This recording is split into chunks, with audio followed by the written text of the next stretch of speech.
Hey, welcome back and thank you for tuning into the Weekly World Review. Today's top story, woman attempts to recreate Lizzie Borden axe murder.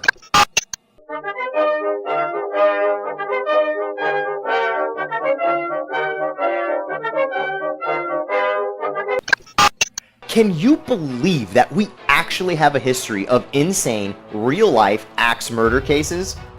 You can look up the following for yourself. The Axeman of New Orleans, the servant girl annihilator Eva Dugan, the Villisca axe murderer Victor Licata, and more.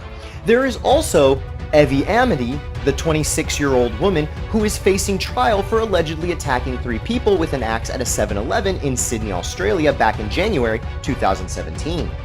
However, according to sources from the Beyond, there is a woman, Tammy Hatchett, 32, who moved to Fall River, Massachusetts back in 2015, whose sole purpose was to recreate the Lizzie Borden trial.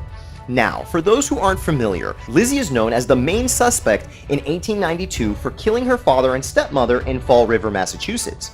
While she was acquitted, many continue to question if she was the murderer all along who struck Abby Borden 19 times and Andrew Borden 11 times with an axe. Hatchett spent the last 3 years observing and fitting in with the townfolk. Her goal was to befriend married couples who have children and, most importantly, to make sure the wife is the stepmother. Sure enough, Hatchett had her eyes on Shirlene and Monty Parrish. She became the couple's trusted housekeeper. 3 years later, Hatchett informed the Parrish family that Shirlene received a text message to state that she had to leave the house for an emergency work call. The family believed the story and carried on with their day. Later that night, Abigail Parrish, Monty's daughter, went upstairs and found Shirlene's remains in a pool of blood in the bedroom. Abigail screamed and called the police right away. As she rushed down the stairs, she saw her father's remains on the couch in the living room. Abigail fled the house and screamed, "Help!"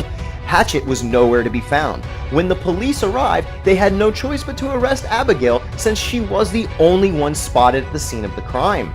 Unfortunately, there is no sign of Hatchett, and Abigail is still facing trial for the murder of her stepmother and father. #spooky?